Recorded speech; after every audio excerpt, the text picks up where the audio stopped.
সবার চিন্তা একটাই, দুনিয়া, দুনিয়া আর দুনিয়া। যে দুনিয়া সম্পর্কে নবী সাল্লাল্লাহু আলাইহি ওয়াসাল্লাম বলেছেন, একটু শোনেন।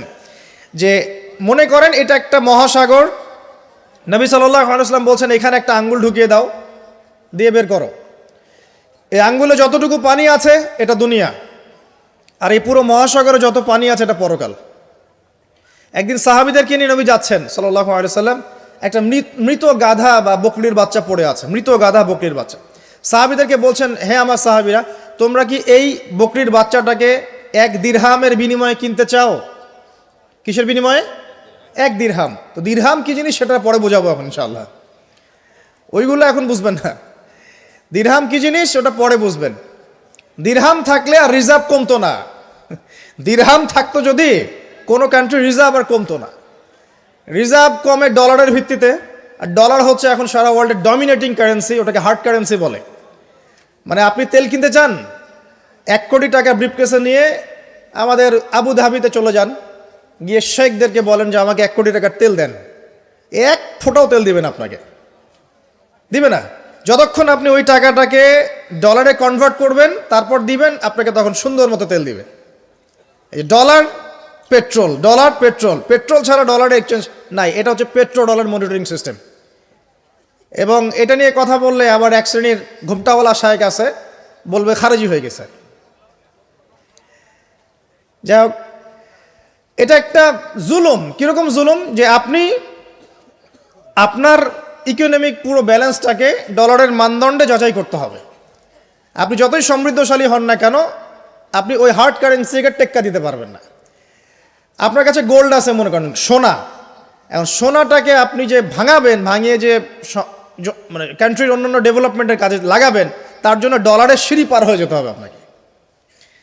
অথচ এই দিনার এবং দিরহাম রাসূল সাল্লাল্লাহু আলাইহি ওয়াসাল্লামের যুগের কারেন্সি ছিল, দিনার দিরহাম, যার ইন্ট্রিনসিক ভ্যালু বা অন্তর্নিহিত মান কখনো কমে যাবে না।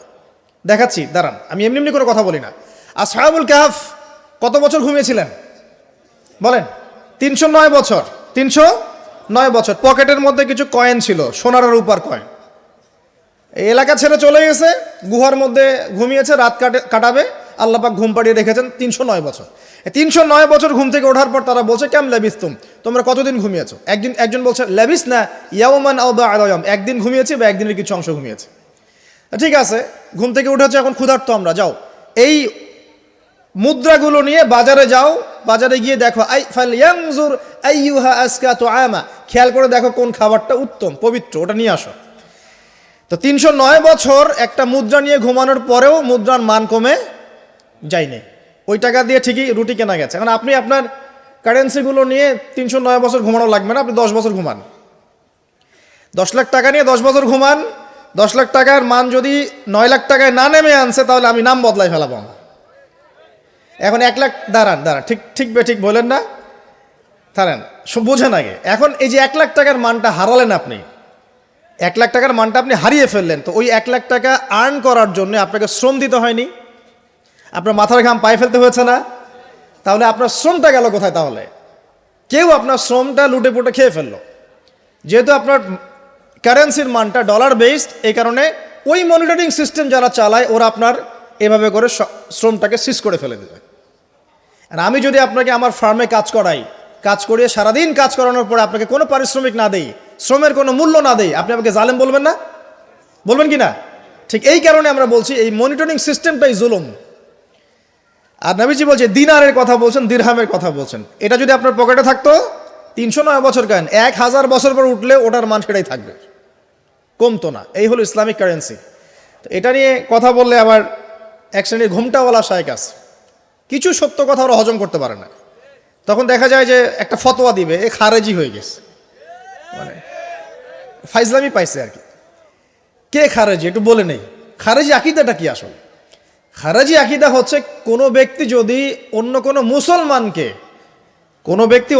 মুসলমানকে যদি কবিরা গুনাহ করার কারণে কাফের মনে করে। কথা বোঝেন? আপনি সুদ খেয়েছেন বা ঘুষ খেয়েছেন বা জেনা করেছেন, এগুলো কবিরা গুনাহ। এখন আমি যদি বলি যে সুদ ঘুষ জেনা করার কারণে আপনি কাফের হয়ে গেছেন, আপনাকে হত্যা করা জায়েজ, তাহলে আমি খারেজি। বুঝতে পারছেন কথা? কিন্তু আমি কি কখনো এরকম করে কথা বলেছি? এই যে মনিটরিং সিস্টেম নিয়ে কথা বললাম, এর সাথে কবিরা গুনার কি সম্পর্ক আর খাওয়ারিজমের কি সম্পর্ক? আবার কোনো কোনো ক্ষেত্রে দেখা যায় যে পলিটিক্যাল সমালোচনা করলে খারাজি টাইটেল দিয়ে দিবে। ওই যে বললাম আমাদের শেখদের কাছে যান মিডল ইস্টের, গিয়ে আপনি দেন, টাকা দেন, তেল দিবে না, ডলার না দিলে বলবো এই যে এন্টি মিডল ইস্ট কথা বলেছে, অতএব সে খারিজ হয়ে গেছে। আর আমি আপনাকে একটা এক্সাম্পল দিই, শোনেন, বোঝেন কথাগুলো বোঝেন। ইয়াজিদের নাম শুনেছেন? ইয়াজিদ ভালো শাসক ছিল না খারাপ শাসক ছিল? তার আমলে হুসাইন রাদিয়াল্লাহু আনহুর শাহাদাতের ঘটনা ঘটেছে, হাররার যুদ্ধ ঘটেছে, সে মদিনা আক্রমণ করেছে, মক্কাও আক্রমণ করেছিল, ম্যাসাকার করেছে। বহু সাহাবী তার এই শাসন মেনে নেয় নাই। তার মধ্যে একজন হচ্ছে আব্দুল্লাহ বিন জুবাইর রাদিয়াল্লাহু আনহু, জুবাইর ইবনে আওয়াম রাদিয়াল্লাহু আনহুর ছেলে। তার অনুসারী অনেক সাহাবী ছিলেন। আর আমাকে বলেন, ইয়াজিদ যখন মক্কা মদিনা আক্রমণ করছিল, বা তার সেনাবাহিনীরা যখন ইমাম হুসাইনকে কারবালার প্রান্তরে শাহাদত দিচ্ছে বা আক্রমণ করছে তার সপরিবারে, এখন যে সাহাবীরা তার বিরুদ্ধে একটু অবস্থান নিয়েছে, এই সবগুলো সাহাবী কি কাফের হয়ে গেছে, তাগুত হয়ে গেছে আর খারেজি হয়ে গেছিল নাকি? তারা কি ইয়াজিদের অন্যায়ের প্রতিবাদ করার কারণে খারেজি হয়ে গেছিল নাকি? তো পলিটিক্যাল সমালোচনার সাথে খাওয়ারিজমের কোনো সম্পর্ক নাই। কিন্তু এরা এটাকে একটা সুকৌশলে মুসলিম উম্মার যুবকদের মধ্য থেকে সত্য কথা বলার মানসিকতাকে কেড়ে নিয়েছে, সত্যকে উপস্থাপন করার মানসিকতাকে দমিয়ে দেওয়ার জন্য একটা খারেজি ফতোয়া শুরু করে দিয়েছে। এখন যেখানে সেখানে যা ইচ্ছা বলবেন খারেজি ফতোয়া দিয়ে দিন। সুবহানাল্লাহ। যাই হোক, ওদিকে যাচ্ছি না, আমি মূল জায়গায় আসি। দেখুন, আমরা রাসূলের হাদিস থেকে জানছি দুনিয়ার মূল্য এতটুকু, তুমি কি এই বকরির বাচ্চাটাকে 1 দিরহামের বিনিময়ে কিনবা? সাহাবীরা বলছেন 1 দিরহাম কেন ইয়া রাসূলুল্লাহ সাল্লাল্লাহু আলাইহি ওয়াসাল্লাম, বিনা মূল্যেও যদি আপনি আমাকে এটা দেন বা আমাকে এটা দেয়া হয়, আমি এটা কিনবো না। বিনামূল্যেও যদি আমাকে এই মৃত বা এই পচা গলা এই গাধার বাচ্চা, বকরির বাচ্চাকে দেয়া হয়, আমি কিনবো না। নবী সাল্লাল্লাহু আলাইহি ওয়াসাল্লাম বলছেন এটাই হচ্ছে দুনিয়া। আল্লাহ পাকের কাছে দুনিয়ার মূল্য এই বকরির বাচ্চার চাইতেও কম। তো এখন আমরা যারা বস্তুবাদিতায় লিপ্ত আছি, দুনিয়ার এই যে ফিকির, সারাদিন দুনিয়ার ফিকির মানুষকে এমনভাবে পেয়ে বসে না, মানুষ দুনিয়ার আলাপ ছাড়া কোনো কথাই বলতে চায় না। দেখবেন একজন আলেমের কাছে বসবেন, সে আপনাকে কোরআনের কথা বলবে, হাদিসের কথা বলবে। একজন দুনিয়াদার মানুষের পাশে বসবেন, 1 ঘন্টা বসে থাকলেও একটা কোরআনের কথা বলবে না, আর হাদিসের কথা মুখ থেকে বের হবে না। আর তার মাথাটা ফাংশন হয়ে গেছে দুনিয়া দিয়ে। ঠিক আছে, সে যদি ড্রাইভার হয় সারাদিন গাড়ির পেঁচাল পারবে, গাড়ি এটা, গাড়ি ওইটা এমন, গাড়ি ওইটা এমন। সে যদি ইকোনমিক সেক্টরের মানুষ হয় বলবে এই যে ব্যবসা এমন, এই ব্যবসা এমন, ওই ব্যবসা এমন। সুদী মহাজন হয় বলবে এই এখানে সুদ দিলে এত হবে, এখানে দিলে এত হবে। আর পলিটিক্স যদি করে তাহলে সারাদিন পলিটিক্যাল আলাপ করবে। দুনিয়ার সেক্টরে যারা পটু আর কি, দুনিয়ার ফাংশনটা মাথায় এমনভাবে ইনস্টল করা থাকে যে এটা ছাড়া অন্য কোনো কথা তার মুখ থেকে বের হবে না। নবী সাল্লাল্লাহু আলাইহি ওয়াসাল্লাম দুনিয়াকে এত তুচ্ছ করেছেন। এখন আমি আপনাকে বোঝাচ্ছিলাম যে আনতালিদাল আমাতু রাব্বাতুহা, দাসী তার মনিবকে জন্ম দিবে, এর অর্থ একটা এই যে পিতামাতার সাথে এখন দাসীর মতো আচরণ করা হবে। সেটা কি হচ্ছে না বলেন? এটা যারা পিতামাতা হয়েছেন, বার্ধক্যে চলে গেছেন, তারা খুব ভালো করে জানেন। যেই সন্তানের জন্য সারাটা জীবন তারা মাথার ঘাম পায়ে ফেললেন, এই সন্তান তার খোঁজ খবর পর্যন্ত নেয় না। এখন ব্রিটেন, অক্সফোর্ড, হার্ভার্ড থেকে পড়ে আসছে, ঢাকা বিশ্ববিদ্যালয় থেকে বড় বড় ডিগ্রি নিয়ে আসছে, তার বাবা এখন থাকে বৃদ্ধাশ্রমে। জাহাঙ্গীরনগর ইউনিভার্সিটির একজন প্রফেসর, তিনি বৃদ্ধাশ্রমে আছেন। একটা ভিডিও দেখলাম তার, তিনি বলছেন যে আমি আমার পরিবারের জন্য কি না করেছি, আজকে আমি এত বড় প্রফেসর হওয়ার পরে আমার শেষ জীবনটা এখানে কাটছে। মাঝে মাঝে এগুলো দেখলে মনে হয়, মনটা চায় যে আমরাও কিছু বৃদ্ধাশ্রম করি। যাদেরকে আল্লাহ পাক তৌফিক দিয়েছেন আপনারা করবেন। যদিও ইসলামে বৃদ্ধাশ্রমের কোনো জায়গা নাই, মায়ের পায়ের নিচেই সন্তানের বেহেশত, কিন্তু এখন পরিবেশ এত খারাপ যে কিছু কিছু বৃদ্ধাশ্রমের দরকার হয়ে পড়েছে। জাতীয় একটা দৈনিক পত্রিকা দেখলাম, তারা বলছে যে এখন বৃদ্ধাশ্রম সময়ের দাবি হয়ে গেছে। বৃদ্ধাশ্রম এখন সময়ের দাবি হয়ে গেছে। আপনাদের সামর্থ্য থাকলে আপনারা করবেন। শেষ জীবনটা যেন আমাদের এই বার্ধক্যে উপনীত হওয়া মায়েরা এবং বাবারা, তারা যেন আল্লাহর ইবাদত করে কাটাতে পারে এমন একটা পরিবেশ তৈরি করে দিবেন। টেনশন ফ্রিভাবে তারা যেন 3 বেলা খায়, জিকির আজগার করে, তাসবিহ তাহলিল করে, কোরআন তেলাওয়াত করে, শেষ জীবনটা যেন ঈমান ইসলামের উপর থেকে মৃত্যুবরণ করতে পারে, এরকম একটা ব্যবস্থা করে দেন। ইনশাআল্লাহ বহুত নেকি হবে ইনশাআল্লাহ। আল্লাহ পাক আপনাকে বরকত দিবেন ইনশাআল্লাহ। এটা একটা ব্যাখ্যা হতে পারে। সেকেন্ড ব্যাখ্যা হতে পারে এই দাসী তার মনিবকে জন্ম দিবে অর্থ হচ্ছে এই যে সমাজের ন্যায় অন্যায় হক বাতিলের মানদণ্ড উল্টে যাবে, কারণ দাসী মনিবকে জন্ম দিতে পারে না। পারে? তার মানে একটা ব্যাখ্যা এটাও হতে পারে সত্য মিথ্যা হয়ে যাবে, মিথ্যা সত্য হয়ে যাবে কিয়ামতের আগে আগে, হক বাতিল হয়ে যাবে, বাতিল হক হয়ে যাবে। ঠিক এটাও অন্যান্য হাদিসে এসেছে, সত্যবাদীকে বলা হবে মিথ্যাবাদী, মিথ্যাবাদীকে বলা হবে পরম সত্যবাদী। যে ব্যক্তি আমানতদার তাকে বলা হবে খেয়ানতকারী, যে খেয়ানতকারী তাকে বলা হবে পরম আমানতদার। এটা হচ্ছে না এখন আমাদের এই বিজি শহরগুলোতে, এটা হচ্ছে না। আমাদের এখানে বিশ্বাসটা এতই কমে গেছে, দেখবেন কোনো মানুষ যদি সেধে কাউকে খাওয়ায়, আসেন হোটেলে বসেন খান, সন্দেহের চোখে তাকাবে যে না জানি আমাকে কি খাওয়াই দিল, আমাকে খাওয়ায় আবার কি লুটপাট করে, তাই না? দেখেন আমাদের শহর থেকে বিশ্বাসটা কমে গেছে না। একটা বন্ধন টিকে থাকে বিশ্বাসের উপরে। আমি বলি যে একটা সম্পর্ক শুধুমাত্র ভালোবাসার ভিত্তিতে টিকে থাকে না, ভালোবাসার চেয়ে বড় জিনিস হচ্ছে বিশ্বাস। আর সেই বিশ্বাস যখন উঠে যায় তখন পরিবার ভেঙে যায়, স্বামী স্ত্রীর বন্ধন ভেঙে যায়, সামাজিক কাঠামো ভেঙে যায়।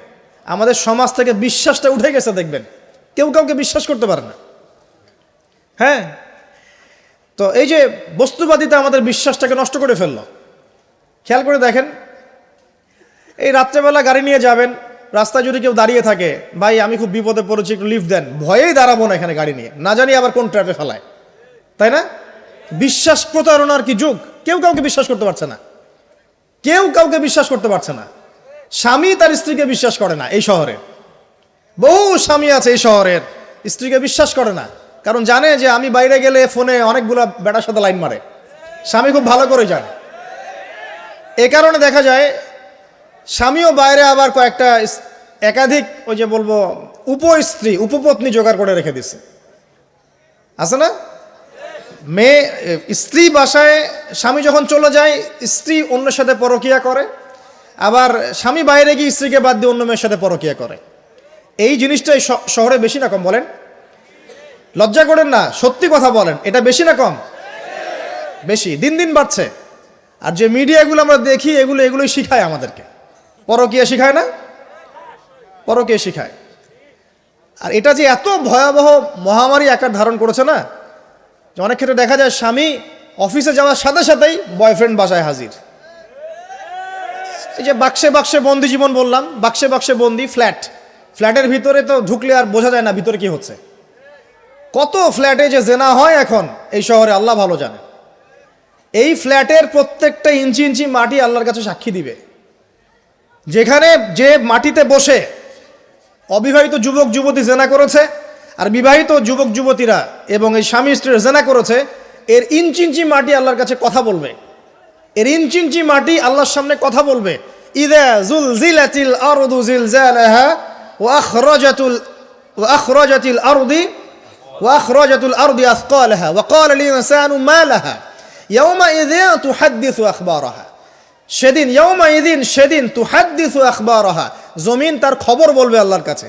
জমিনের কোথায় কোন পাপ হয়েছে সব বলে দিবে। এই জমিনে এখানে দাঁড়িয়ে জেনা করেছে, ওইখানে দাঁড়িয়ে মদ খেয়েছে, ওইখানে কাউকে খুন করেছে, জমিন বলে দিবে। একটা কথা এখানে মাঝখানে বলে দেই, যারা অবিবাহিত যুবক যুবতী আছো, এই লেকচার তোমরা যারা শুনছো, তোমাদের মধ্যে কেউ যদি জেনা করে থাকো, অবিবাহিতর কথা বলছি, তোমাদের কাঁধের মধ্যে এখন 100 বেত্রাঘাতের শাস্তি ঝুলে আছে। সূরা নূরের 1 থেকে 3 নম্বর আয়াত পড়ে দেখবে, অবিবাহিত যুবক যুবতী যদি জেনা করে তাদের শাস্তি হচ্ছে 100 বেত্রাঘাত, তাও জনসমক্ষে, এবং এক বছরের জন্য নির্বাসন। এই বিধানগুলো যদি পৃথিবীর কোনো দেশেও না থাকে, আসমানে আছে। মরার সাথে সাথেই এই বিধান কার্যকর হবে ইনশাআল্লাহ। বাঁচার বুদ্ধি কি? একটাই উপায় আছে। এই লেকচার কানে চলে গেছে, অনতিবিলম্বে ওযু করবে, ওযু করে খালেসভাবে রাতের শেষ রাতে জায়নামাজ বিছাবে, জায়নামাজ বিছিয়ে আল্লাহর সামনে দাঁড়িয়ে 2 রাকাত নামাজ পড়বে, পড়ে নিজের পাপের কথা স্মরণ করে চোখ দিয়ে দরদর করে পানি ফেলে দিবে, আল্লাহকে সেজদায় গিয়ে বলবে, আল্লাহ আমি জেনা করেছি, আমাকে মাফ করে দাও, আমার এই পাপের কথা কেউ জানে না, তুমি জানো, মাফ করে দাও। এই মাফ নেওয়ার পরে আবার ওই যার সাথে করেছেন ওর সাথে আবার লিঙ্ক আপ করার চেষ্টা করেন না। আসো আমরা জেনা করেছিলাম, আসো বিয়ে করে নেই, এটা সলিউশন না। জেনা করেছেন, আগে তওবা করে ফিরে আসতে হবে, তারপরে পুরো জীবন ইসলামিক লাইফ লিড করতে হবে। আল্লাহ যদি দেখেন যে হ্যাঁ আপনি ঠিকঠাক তওবা করে আল্লাহর পথে চলছেন, আল্লাহ তখন আপনাকে নেককার স্ত্রী দিবে ইনশাল্লাহ। এই এই এই একমাত্র রাস্তা যুবকদের জন্য এবং যুবতীদের জন্যেও। যুবকরা না হলে পার পেয়ে যেতে পারে, কারণ একটা কথা সমাজে প্রচলিত আছে না, যে ছেলে মানুষের ইজ্জত তো সহজে যায় না, গোপন হয়ে গেছে, কেউ জানে না, আল্লাহ মাফ করে দিয়েছেন, সে হয়তো পার পেয়ে গেল। কিন্তু এই যে মেয়ে, তুমি যে 8-10টা ছেলের সাথে জেনা করেছো, তোমার ইজ্জতের কি হবে? তোমার যে সতীত্ব তুমি নষ্ট করেছো, তুমি তো বিয়ের পর কোনো ঘরে গেলে সে হাজবেন্ডও বুঝতে পারবে তুমি আর সতী সাধী নও। তখন তোমার কি হবে? এটা গেল স্বেচ্ছায় জেনা।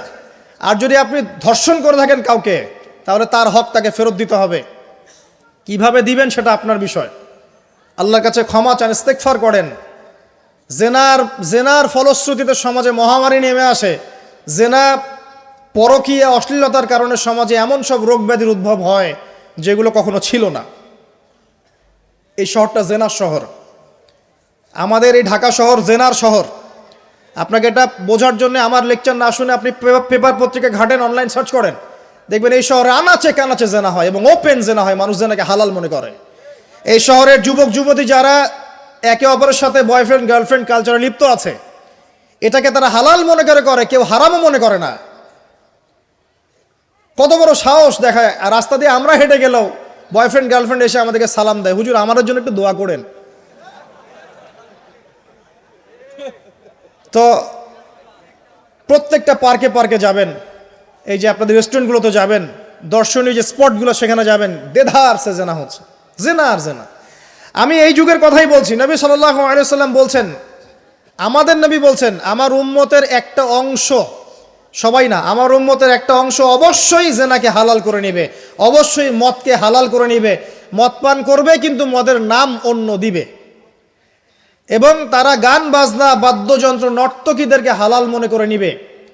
নবী সাল্লাল্লাহু আলাইহি ওয়াসাল্লাম বলেছেন, যখন সমাজে এরকম পাপ বাড়ে তখন সমাজে এমন সব রোগ ব্যাধি আসে যা আগে কখনো ছিল না। এবং এদের ব্যাপারে নবীজি বলেছেন, একদিন সকালবেলা আল্লাহ পাক এদেরকে বানর এবং শুয়োর বানিয়ে দিবেন।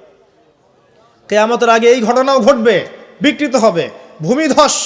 ভূমিকম্প, ভূমিধস এবং আকৃতির বিকৃতি, এগুলো আযাব আসবে আল্লাহর পক্ষ থেকে, এই জেনা, এই ব্যভিচার, এই পরকীয়া, নোংরামি, অশ্লীলতার কারণে। ঘরে এগুলা বয়ফ্রেন্ড গার্লফ্রেন্ড কালচার। কেউ মনে করে না যে এগুলা হারাম। কেউ মনে করে না যে আমার এই যে সহপাঠী আমার গায়রে মাহরাম। এই গায়রে মাহরাম শব্দটাই নাই। কাজিন, চাচাতো বোন, মামাতো বোন, খালাতো বোন, এই যে কাজিন, এরা জেনা করছে।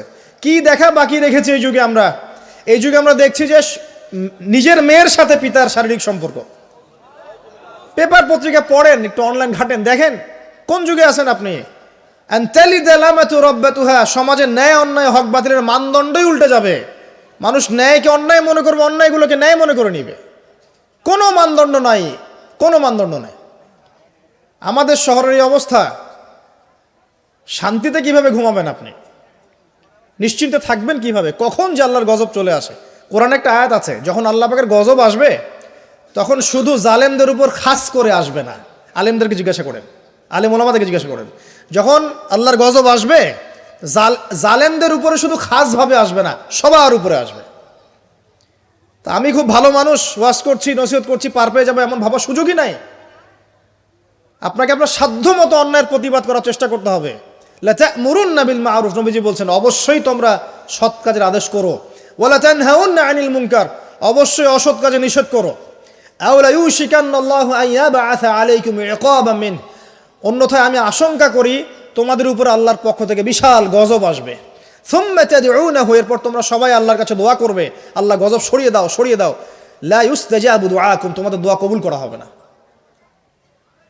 নবী সাল্লাল্লাহু আলাইহি ওয়াসাল্লাম বলেছেন, মান রাআ মিনকুম মুনকারান, তোমাদের মধ্যে যে কেউ হুএভার হি ইজ, যে কেউ যদি কোনো মুনকার, নোংরা গর্হিত কোনো কাজ দেখে, তাহলে যেন ফাল ইউগাইয়ির বিয়াদিহি, তার সামর্থ্য থাকলে হাত দিয়ে যেন ঠেকায়। যাদেরকে আল্লাহ পাক হাত দিয়ে ঠেকানোর ক্ষমতা দিয়েছেন তাদেরকে আল্লাহ পাক জিজ্ঞাসাবাদ করবেন, কেন ঠেকালে না তুমি? জেনার লাইসেন্স দিলে কেন? মদের লাইসেন্স দিচ্ছ কেন? ঠেকালে না কেন তুমি? অন্যায় কাজকে ঠেকালে না কেন? যদি তুমি না পারো, আইল্লাম ইয়াস্তাতি, যদি সে না পারে, তাহলে ফাল ইউগাইয়ির বিলিসানি, তাহলে যেন মুখ দিয়ে সেটা প্রতিবাদ করে। এই যে মুখ দিয়ে প্রতিবাদ করার ক্ষমতা আলেম ওলামার আছে, যাদের হাতের ক্ষমতা নেই মুখের ক্ষমতা আছে, সেটাও যদি না পারে ওয়াইল্লাম ইয়াস্তাতি, সেটাতেও যদি সে সক্ষম না হয় ফাবিকলবিহি, তাহলে যেন অন্তর দিয়ে ঘৃণাটা পর্যন্ত করে। ওয়াবিযালিকা আদআফুল ঈমান, এটা হচ্ছে ঈমানের সবচেয়ে নিকৃষ্ট একটা অবস্থা, সর্বনিম্ন অবস্থা, এর নিচে ঈমানের কোনো অবস্থাই নাই। তার মানে অন্যায় দেখে আমাদের যাদের মনে কোনো ফিলিংসই কাজ করছে না, তার মানে আমাদের ঈমান নাই আসলে। সহজ কথা, ঈমানের সেই তেজ নাই আমাদের মধ্যে। আসুন, একটা ব্যাখ্যা এটাও হতে পারে সমাজে ন্যায় অন্যায় হক বাতিলের মানদণ্ড উল্টে যাবে। আরেকটা জায়গায় যাচ্ছি, তার আগে আরেকটা কথা বলতে ভুলে গিয়েছিলাম। এখন বিবাহিত যারা আছে, এই যে দেবর আর ভাবি, এই যে শালি আর দুলা ভাই, মধুর সম্পর্ক না এগুলা? দাঁড়াও, এগুলো মধুর সম্পর্ক। দেখা যায় সুবহানাল্লাহ, এই যে আমার এখানে ফোন আছে না, আমাদের অফিসিয়াল পেজ আছে, অফিসিয়াল পেজে যত প্রশ্ন আসে দেখি ম্যাক্সিমাম জেনা কেন্দ্রিক, ব্যভিচার কেন্দ্রিক, পরকীয়া কেন্দ্রিক। যারা বিবাহিত ব্যক্তি হওয়ার পরেও পরকীয়া করেছেন, বিবাহ করার পরেও পরকীয়ার পাপে লিপ্ত ছিলেন বা এখনো আছেন, জেনে হোক না জেনে হোক করেছেন, অথবা এটা জেনে করেছেন যেটা একটা খারাপ কাজ তারপরেও করেছেন। রাসূলুল্লাহ সাল্লাল্লাহু আলাইহি ওয়াসাল্লামের হাদিস এবং আল্লাহ পাকের কালাম অনুযায়ী তাদের শাস্তি হচ্ছে কোমর পর্যন্ত মাটিতে পুঁতে ফেলে পাথর নিক্ষেপ করে রজম করে হত্যা করা। ইসলামিক যদি কোনো রাষ্ট্র থাকতো বা এটা যদি হতো, বা এটা যদি ইমামুল মাহদির যুগ হতো বা ওমর রাদিয়াল্লাহু আনহুর যুগ হতো, তাহলে এই শাস্তির বাইরে আপনি চলতে পারতেন না, যদি এটা প্রমাণ হতো। এই শাস্তি যদি দুনিয়াতে কার্যকর নাও হয়, আপনি যদি তওবা না করে মারা যান, তাহলে কিয়ামতের মাঠে এই শাস্তি আপনি ভোগ করবেন। খুব মজা লাগছে পরকীয়া করতে? সকালে একটার সাথে, দুপুরে একটার সাথে, আজকে একজনের সাথে রাত কাটান, কালকে আরেকজনের সাথে রাত কাটান, খুব মজা পাচ্ছেন। রাত্রেবেলা মদ খান আর হোটেলে রাত কাটান, সকালবেলা আবার অফিসে যান। আমাদের শহরের এগুলা কালচার কোত্থেকে আসলো? এই শহরকে পবিত্র করবে কে, এবং এই শহরের আসল রূপগুলো স্পষ্ট করবে কারা? খুব মজা পাচ্ছেন এগুলোতে। সুবহানাল্লাহ। একটা বিষয় বুঝাই, ইসলামে কেসাস আছে, কেসাস। মনে করেন আমাকে কেউ হত্যা করেছে, আপনি তাকে হত্যা করতে পারবেন। মনে করেন আপনি কাউকে হত্যা করেছেন, ঠিক আমাদের লজের মধ্যে কেউ যদি কাউকে হত্যা করে তাকে ফাঁসি দেওয়া হয় না, এরকমই কেউ যদি কাউকে হত্যা করে, ইসলামের বিধান কেসাস করা, মানে হাতের বদলে হাত, চোখের বদলে চোখ, কানের বদলে কান, নাকের বদলে নাক, জানের বদলে জান, যদি প্রমাণ হয়। কিন্তু এখানেও হত্যাকারীর বাঁচার সুযোগ আছে। কিরকম? মনে করেন আপনি আমার পরিবারের কাউকে হত্যা করেছেন, আল্লাহ না করুক। এখন আপনি এসে আমাকে ক্ষমা চাচ্ছেন যে আমার ভুল হয়ে গেছে, আমি রক্তপণ দিব, আমাকে মাফ করে দেন। এখন আমাদের পরিবারে কি আপনাকে বললো ঠিক আছে আপনাকে মাফ করে দিলাম, আপনার কেসাস করার দরকার নেই, আপনি রক্তপণ দিয়ে দেন, তাহলে আপনি বেঁচে থাকার সুযোগ পেলেন। কথা বুঝতে পারছেন?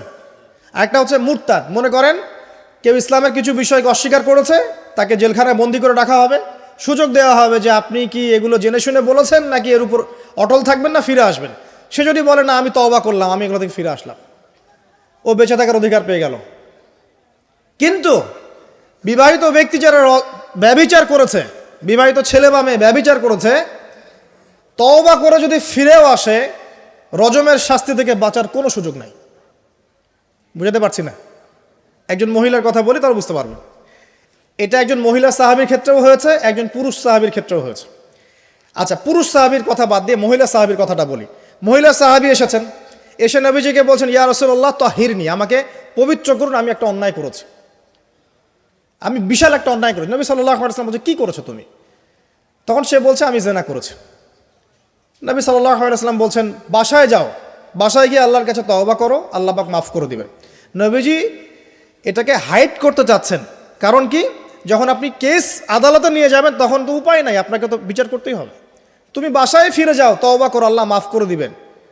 সে মহিলা নাছোড়বান্দা, না আমার বিচার করে দেন, আমার বিচার করে দেন, পরকালে আমি শাস্তি পেতে চাই না, দুনিয়াতে আমার বিচার করে দেন। নবী সাল্লাল্লাহু আলাইহি ওয়াসাল্লাম বলছে তুমি কি গর্ভবতী হয়েছো? হ্যাঁ, জেনার কারণে আমি গর্ভবতী হয়ে গেছি। এরকম হচ্ছে না এখন? আর যে অ্যাবর্শন করছে না ওই যে ক্লিনিকে গিয়ে, এটাও ট্রেন্ড হয়ে গেছে, হইল, সমস্যা কোথায়? কি এমন হয়েছে? আমার কি কেরিয়ার নষ্ট হয়ে গেছে? ফ্যামিনিস্ট নোংরা মেয়ে কোথাকার। তারপরে এই মেয়ে বলছে হ্যাঁ আমি গর্ভবতী হয়েছি ইয়া রাসূলুল্লাহ। নবী সাল্লাল্লাহু আলাইহি ওয়াসাল্লাম বলছেন বাসায় ফিরে যাও, সন্তান যখন খালাস হবে তারপরে এসো বিচার করে দেব। 9 থেকে 10 মাস সে এই সন্তানকে গর্ভে ধরলো, ধরার পরে সন্তান যখন খালাস হয়ে গেল, সে নবীর কাছে এসে সন্তান কোলে নিয়ে, নবজাতক, ইয়া রাসূলুল্লাহ সাল্লাল্লাহু আলাইহি ওয়াসাল্লাম দরুদ পড়বেন, আমাকে পবিত্র করে দিন, আমার সন্তান হয়ে গেছে এখন। নবী সাল্লাল্লাহু আলাইহি ওয়াসাল্লাম বলছেন, সন্তান কি দুধ খাচ্ছে? হ্যাঁ, দুধ খাচ্ছে। তাহলে তুমি তাকে দুধ পান করাও। কত বছর দুধ পান করাতে হয়? 2 বছর। 2 বছর দুধ পান করাও। দুধ পান করা শেষ হবে, তারপরে এসে তোমার বিচার করে দিব। এবার 2 বছর দুধ পান করানোর পর এই মহিলা এসেছে, সন্তানের হাতে একটা রুটি। নবীজিকে বলছেন, ইয়া রাসূলুল্লাহ সাল্লাল্লাহু আলাইহি ওয়াসাল্লাম, আমার সন্তান এখন রুটি খেতে পারে, আমার সন্তান এখন রুটি খেতে পারে, আমার বিচার করে দিন। তখন নবী সাল্লাল্লাহু আলাইহি ওয়াসাল্লাম বলছেন, সাহাবীরা, তোমাদের মধ্যে কেউ কি আছো এই সন্তানের দায়িত্ব নিবে? একজন আনসার সাহাবী বলছেন, আমি দায়িত্ব নিব। তখন এই আনসার সাহাবীর কোলে নবী সাল্লাল্লাহু আলাইহি ওয়াসাল্লাম এই বাচ্চাকে তুলে দিলেন। তুলে দেওয়ার পর খালিদ বিন ওয়ালিদ রাদিয়াল্লাহু আনহু অন্য সাহাবীদেরকে বললেন, যাও এই মহিলাকে নিয়ে যাও, কোমর পর্যন্ত গেড়ে দিয়ে রজম করে হত্যা করবে। এবার এই মহিলাকে নিয়ে যাওয়া হচ্ছে, একটা কথা বানিয়ে বলছি না, এই আপনার আলেম ওলামা যারা আছেন জিজ্ঞাসা করবেন কওমি মাদ্রাসার। এই মহিলাকে নিয়ে যাওয়া হচ্ছে, মহিলাকে পাথর নিক্ষেপ করা হচ্ছে। পাথর নিক্ষেপ করার মধ্যে খালিদ বিন ওয়ালিদ রাদিয়াল্লাহু আনহুর পাথরও ছিল। খালিদ বিন ওয়ালিদ রাদিয়াল্লাহু আনহু নাম শুনেছেন না? বীর সাহাবী, তিনি পাথর নিক্ষেপ করেছেন একটা। এই পাথরের আঘাতে ওই মহিলার কোন একটা জায়গায় লেগেছে, গায়ের লেগে রক্ত বের হয়ে গেছে। রক্তের ছিটাটা তার গায়ের এই যে কাপড় এসে পড়েছে।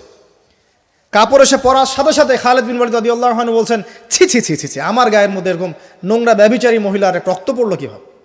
এরকম একটা তাচ্ছিল্যের কথা বলেছেন। তখন নবী সাল্লাল্লাহু আলাইহি ওয়াসাল্লাম বলছেন, হে খালিদ তুমি থামো, হে খালিদ তুমি চুপ করো। তুমি জানো এই মহিলা এই 2 বছরে 3 বছরে এত তওবা করেছে আল্লাহর কাছে, এই সমস্ত তওবা যদি মদিনাবাসীর মধ্যে বন্টন করে দেওয়া হয় তবুও কম হয়ে যাবে। আর আমি এখন দেখছি এই মহিলা জান্নাতে সাঁতার কাটছে। আমি বুঝাতে পারছি না আপনাকে প্রিয় বোন, প্রিয় ভাই, যারা বিবাহিত হয়ে ব্যভিচার করছেন, জেনা করছেন, তিনি তওবা করেছিলেন, তওবা করেছেন, আল্লাহ পাক মাফও করে দিয়েছেন, জান্নাতে চলে গেছেন, কিন্তু পৃথিবীতে তার শাস্তি কায়েম করা হয়েছে। বিবাহিত ব্যক্তি ব্যভিচার করে ফেললে তার পৃথিবীতে বেঁচে থাকার অধিকার সে হারিয়ে ফেলে। আর এই পাপটাকে আমাদের সমাজে এত সহজ বানিয়ে দেওয়া হয়েছে, যে যার সাথে ইচ্ছা পরকীয়া করতে পারে।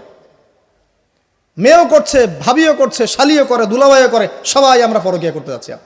পরকীয়ার সয়লাভ বন্ধ করতে হবে, পরিবারে পর্দা কায়েম করতে হবে, অপসংস্কৃতি ঠেকিয়ে দেন, এগুলা চ্যানেলগুলো বন্ধ করে ফেলেন বাসা থেকে। ইসলামিক সমাজ কায়েম না করতে পারলে আমাদের মা বোনরা সব নষ্ট হয়ে যাবে দিন দিন। আর পরিবারের ইজ্জত যখন চলে যায়, কোনো কিছুর বিনিময়টাকে ফিরে পাওয়া যাবে না। কেন পরকীয়া করতে গিয়েছেন? আল্লাহ, আপনার যদি এতই চাহিদা থাকে আরেকটা বিয়ে করেন না কেন? বিয়ে করতে সাহস কুলায় না নাকি? বিয়ে করলে যে স্ত্রীকে নিয়ে সূর্যের আলোতে ঘুরতে হয়, ওই জন্য ইঁদুরের মতো রাতের বেলা অন্ধকারে আপনি থাকতে চান, সিংহের মতো সকালবেলা সূর্যালোকে স্নান করতে পারেন না। কথা বুঝতে পারেন নাই? বিয়ে করলে স্ত্রীকে নিয়ে পুরুষের মতো, সুপুরুষের মতো সূর্যের আলোকে আপনি হাঁটবেন রাস্তায়, কাউকে ভয় করবেন?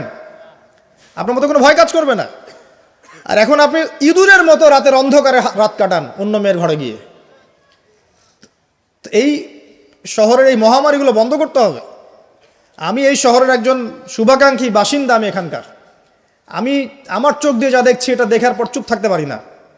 আমরা সব জায়গায় জানা দেখছি, মাদক দ্রব্য দেখছি, আর পরকীয়া দেখছি। পর্নোগ্রাফির তো শেষ নাই, প্রত্যেকের ফোনে ফোনে পর্নোগ্রাফি, এভরিবডি। দেখবেন অনেক সময় মাদ্রাসার শিক্ষকের দ্বারা ছাত্র বালাৎকার হচ্ছে, হয়নি? সম্ভব কিভাবে? কারণ ওই শিক্ষক পর্নোগ্রাফিতে আসক্ত ছিল। আপনি চেক করে দেখেন, পর্নোগ্রাফিতে আসক্ত হওয়ার ফলে সে হিতাহিত জ্ঞান হারিয়ে ফেলেছে। সে বাচ্চা, ছেলে বাচ্চা না মেয়ে বাচ্চা, কিছু দেখার সময় নেই। ওই পবিত্রের জানোয়ারের যে স্বভাবটা সে আর দমন করতে পারছে না। পর্নোগ্রাফি আর মাদক আর ব্যভিচার, জেনা, ফ্রি মিক্সিং অবাধে আমাদের শহরে। বস্তুবাদী তো আছেই। তো এটাকে আখিরুজ্জামানের শহর বলবো না, থেকে আউয়ালুজ্জামানের শহর বলবো নাকি? শুধু এই শহরের সমস্যা এটা নয়, প্রত্যেক বড় বড় শহরে এই সমস্যা। ইভেন এগুলো এখন গ্রামে পর্যন্ত চলে গেছে, এগুলো গ্রামেও চলে গেছে, গ্রামে আরও বেশি আছে। দেখবেন শহরের ছেলেরা তো জিন্স আর টি শার্ট পরা মেয়েদেরকে দেখে অভ্যস্ত না, এরা না একটু কন্ট্রোল করতে পারে। আর যখন একটা গ্রামের ছেলে পর্নোগ্রাফি দেখবে, সে তো আর নিজেকে কন্ট্রোল করতে পারে না। বুঝতে পারছেন না? আমাদের শপিং মলগুলোতে গেলে আমরা দেখি টি শার্ট আর গেঞ্জি পরা মেয়ে ঘুরছে, তাই না? এটা দেখতে দেখতে অভ্যস্ত আমরা, এই জন্য আমরা কন্ট্রোল করতে পারি কিছুটা হলেও, তাই না ছেলেরা? কিন্তু গ্রামের ছেলে মেয়ে যারা, তারা কিন্তু পর্ন দেখলে আর কন্ট্রোল করতে পারে না। দেখুন গ্রামে ধর্ষণ দিন দিন বাড়ছে, day by day, day by day. এই সমস্যাগুলো বড় বড় প্রত্যেক বিগ সিটিজ অ্যান্ড টাউনে এই সমস্যা, একই সমস্যা। এর ছড়ালো কারা? ওই পশ্চিমাদের থেকে এই সমস্ত বিশ্বে এগুলো ছড়িয়ে গেছে। এরা এমন একটা সভ্যতা যারা প্রত্যেকটা পাপকে গ্লোবালাইজেশন করে দিয়েছে। সুদ খেয়েছে, সারা বিশ্বে ছড়িয়ে দিয়েছে। মদ খেয়েছে, সারা বিশ্বে ছড়িয়ে দিয়েছে। জেনা করেছে, সারা বিশ্বে ছড়িয়ে দিয়েছে। ফ্যামিলিস্ট রেভলিউশন সারা বিশ্বে ছড়িয়ে দিয়েছে। ব্যাংকিং, সুদভিত্তিক ব্যাংকিং সিস্টেম সারা বিশ্বে ছড়িয়ে দিয়েছে। প্রত্যেকটা সমস্যা দেখবেন ওখান থেকে সারা বিশ্বে ছড়িয়ে গেছে। আর আমরা মনে করি ওরাই নাকি মানবতার মুক্তির পথ দেখাবে। সুবহানাল্লাহ। ওরা তো ছেলে ছেলে বিয়ে করে। যে সম্প্রদায় ছেলে ছেলে বিয়ে করে ও আমাকে ভালো মন্দ শিখাবে? ওখানে তো একটা প্রত্যেক 10 সেকেন্ডে একটা করে মেয়ে রেপ হয় আফ্রিকান কন্টিনেন্টে। জার্মানির আমি পর্নোগ্রাফির একটা লেকচার দিয়েছি, দেখবেন নীল দর্পণ, ওখানে সব ডিটেলস দিয়েছে। জার্মানি, ব্রিটেন বলেন, আমেরিকা বলেন, এই প্রত্যেকটা কান্ট্রির মধ্যে প্রত্যেক মিনিটেই একটা করে মেয়ে ধর্ষণের শিকার হচ্ছে। ওরা আমাকে শিখাবে নারীর স্বাধীনতা অধিকার? আমার কাছে কোরআন এবং সুন্নাহ আছে, রাসূল আছেন, আমার কাছে আল্লাহ আছেন, এগুলোকে বাদ দিয়ে তোমার কথা শুনতে হবে আমাকে? এরা আমাদেরকে বাঁচাবে না, বরং এরা সারা বিশ্বে ইয়াজুজ মাজুজের মতো ফিতনার ফাসাদ সৃষ্টি করে বেড়াচ্ছে। আসুন, একটা ব্যাখ্যানে অনেক কথা হয়ে গেল। আল্লাহর ওয়াস্তে যুবক যুবতী যারা আছো, লেকচার যদি কানে যাবে, আজকেই জেনা থেকে তওবা করতে হবে। জেনার ধার কাছে যাওয়া যাবে না। হালালভাবে বিয়ে করো। যদি তোমার খুব যৌন চাহিদা থাকে, তোমার অনেক চাহিদা, তোমার অনেক সম্পত্তি আছে, ব্যালেন্স করতে পারো, একাধিক বিয়ে করো, কি সমস্যা? পরকীয়া করতে যাচ্ছেন কি জন্যে? করবেন না। আর হালাল উপার্জনের সোর্স হয়ে গেছে, অবিবাহিত থাকার দরকার নাই, বিয়ে করে ফেলেন। বিয়ে আপনার জীবনটাকে সুশৃঙ্খলতা নিয়ে আসবে। আমি গার্ডিয়ানদেরকে রিকোয়েস্ট করবো যে বিয়েটাকে সহজ করে দেন, কঠিন জটিল করেন না, জেনা বাড়তে থাকবে। না হলে যে সন্তান, যে ছেলেটাকে মেয়েটাকে ছোট মনে করছেন না, ছোট নাই, সে অলরেডি 4-5 ঘাটের পানি খেয়ে আসছে। দেখবেন, আপনারা পরিসংখ্যান দেখেন, বাংলাদেশের ইয়াং ইউথ জেনারেশন যারা আছে, এদের মধ্যে ম্যাক্সিমামই বিবাহ বহির্ভূত সম্পর্ক স্বাদ পেয়ে গেছে অলরেডি। স্কুল কলেজ পাশ করেনি, এখন পর্যন্ত যৌন সম্পর্ক করে বসে আছে। আর ছোট ছোট মেয়েগুলোকে ছোট মনে হয়, বদের হাড্ডি সবগুলা। সব জায়গায় দেখবেন এরা বেশি বদের হাড্ডি। কেন বলছি জানেন? এরা ছেলেদেরকে সিডিউস করে। ভালো মেয়ে কোথায় খুঁজে পাবেন এখন? খুব রেয়ার, খুবই ডিফিকাল্ট। এমনকি আর ভিতরে কথা বলতে গেলাম না, আমার ফ্যামিলির, আমাদের স্ত্রীরা তো মাদ্রাসায় পড়েছে, পড়ে নাই? ভিতরে কথা বলতে গেলাম না, মাদ্রাসায় পড়া মেয়ে কেমন করে এগুলা কাজ করতে পারে? অতএব বিয়েটাকে সহজ করেন, জেনাটাকে বন্ধ করেন, পরকীয়া রাস্তা বন্ধ করেন। এগুলো শাস্তি দুনিয়াতে না পেলেও পরকালে পেতে হবে। কিন্তু রাসূলুল্লাহ সাল্লাল্লাহু আলাইহি ওয়াসাল্লাম মেরাজের রাতে গিয়ে দেখে এসেছেন যে একটা চুলা দেখেছেন, চুলা তন্দুর চুলার মতো, নিচের দিকটা ফাঁপা, উপরের দিকটা সরু, আগুন জ্বলছে দাউ দাউ করে, এক শ্রেণীর মানুষকে পোড়ানো হচ্ছে। আগুন যখন ফ্লো বাড়ছে, মানুষ উপরে আসছে, ফ্লো কমছে, নিচে নামছে, এভাবে আর কি। রাসূলুল্লাহ সাল্লাল্লাহু আলাইহি ওয়াসাল্লাম জিজ্ঞাসা করলেন, ইয়া জিবরিল, এরা কারা? জিবরাইল আলাইহিস সালাম বলছে, এরা আপনার উম্মতের সেই সব ব্যক্তি যারা জেনার পাপে লিপ্ত ছিল, এবং তাদের এই আযাব থেকে এত দুর্গন্ধ বের হচ্ছে কল্পনা করতে পারবেন না। আর এক শ্রেণীর লোককে দেখেছেন, সামনে এই যে ভালো গোশত, পাশে খারাপ পচা গোশত, বসে বসে পচা গোশত খাচ্ছে, ভালো গোশত খাচ্ছে না। শাস্তি হচ্ছে কবরে, বারজাখের জগতে। নবী জিজ্ঞাসা করছেন, এরা কারা? জিবরাইল আলাইহিস সালাম বলছে, এরা হচ্ছে আপনার উম্মতের সেই সব ব্যক্তি যাদের ঘরে পবিত্র স্বামী ছিল, পবিত্র স্ত্রী ছিল, তাদের সাথে সন্তুষ্ট না থেকে তারা পরকীয়া করেছে। আল্লাহ পাক আমাদের শহরটাকে হেফাজত করুন। আমি এখানে একটাই সলিউশন, ইসলামিক অনুশাসন, আদারওয়াইজ অন্য কোনো সলিউশন নাই। কতক্ষণ ভালো থাকবেন আপনি? চতুর্দিক থেকে আপনাকে জেনায় উদ্যুক্ত করা হচ্ছে। আপনি অনলাইনে ঢোকেন, এই যে ফোনটা নেন, ফেসবুকে ঢোকেন, ইউটিউবে ঢোকেন, খালি জেনা আর জেনা। মানে জেনাটাকে এমনভাবে দেখানো হয় যে কি যে মজার একটা বিষয়, কি যে মজা একটা। অথচ জানেন, জেনার মধ্যে যার্রা পরিমাণ কোনো সুখ নাই। আপনি হালালভাবে বিয়ে করেন, আপনি যে সুখটা পাবেন, আপনি শত শত জেনা করলে সে সুখ পাবেন না। এটাকে দেখানো হয়, এই যে পর্নোগ্রাফি যা দেখায়, সবই ভুয়ার বানোয়াট। এটা টোটালি বানোয়াট জিনিস। শুটিং আছে না, শুটিং, ওই যে নায়ক নায়িকা নাচানাচি করে, শ্যুট করে না, ঠিক সেমভাবে এটাকে শ্যুট করা হয়। এগুলো শুটিং জাস্ট, আর কিছু না। তো কেন ছড়িয়ে দেওয়া হলো? কারণ মুসলিমদের ইমান, তাদের তাকওয়া, তাদের কলবের যে নূর, এটাকে নষ্ট করার জন্য। কারণ মুসলিম যুবকরা যদি ইসলামের আলোয় উদ্ভাসিত হয়, তাদেরকে ঠেকানো তো এত সহজ নয়। তাদের দ্বারা ইনশাআল্লাহ দেশ, জাতি এবং উম্মার খেদমত হবে। এই কারণে তারা সুকৌশল এটা করেছে। হয়ে গেছে, বিয়ে করে ফেলেন, পারিবারিক আদর্শ ঠিক করেন, পরিবারের চাল ডাল নাই, পরিবারে পর্দা যেন থাকে। পরিবারে চাল ডাল নাই, পরিবারে পর্দা থাকতে হবে। পরিবারে খাবারের সংকট আছে, থাক, পরিবারে নামাজ থাকতে হবে, তালিম থাকবে, কোরআন থাকবে, সন্তানদেরকে ইসলামিকভাবে প্রতিপালন করতে হবে। শেষ জামানার আলামতগুলো যখন দেখা যাচ্ছে, এখন আর আয়েশ করে বসে থাকার কোনো সুযোগ নাই। সর্বপ্রথম নসিহাত, পড়াশোনা করুন, বস্তুবাদিতা থেকে বেরিয়ে আসুন, ম্যাটেরিয়ালিজম থেকে বেরিয়ে আসুন, পরকালের বান্দা হয়ে যান। পরকাল ঠিক আছে, তারপর দুনিয়া ঠিক করেন। অল্পতে সন্তুষ্ট থাকার চেষ্টা করেন। এত বেশি প্রয়োজন নয় আমাদের। দুনিয়ার জীবনে এসেছি একটা পানির মতো, হাতের মধ্যে লেগে থাকা পানি, আর পরকালটা পুরো মহাসমুদ্র। মৃত গাধার মতো দাম নয় আল্লাহর কাছে দুনিয়ার। অতএব এত বেশি ফোকাস করার দরকার নেই। যতটুকুতে আমাদের হয়ে যায় ব্যাস সন্তুষ্ট থাকেন। মা বোনদেরকে পর্দা রাখার চেষ্টা করেন। আপনার মেয়ের দিকে খেয়াল রাখেন, মেয়ের দিকে খেয়াল রাখেন। এই 8 বছর 9 বছর মেয়ে হয়ে গেছে, ওর দিকেও খেয়াল রাখতে হবে আপনাকে।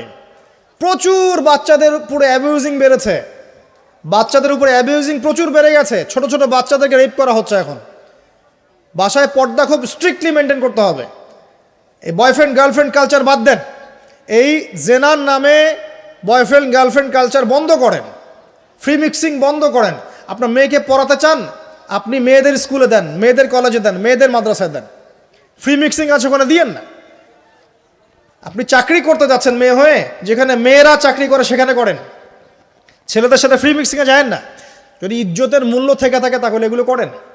আর না হলে ওই যে একটা স্বনামধন্য কলেজের নাম দেখলেন কয়েকদিন আগে, একটা সার্টিফিকেট অর্জন করার জন্যে যদি আপনাকে অন্যের বিছানায় রাত কাটাতে হয়, ওই সার্টিফিকেটের মুখে থুতু দিই আমরা।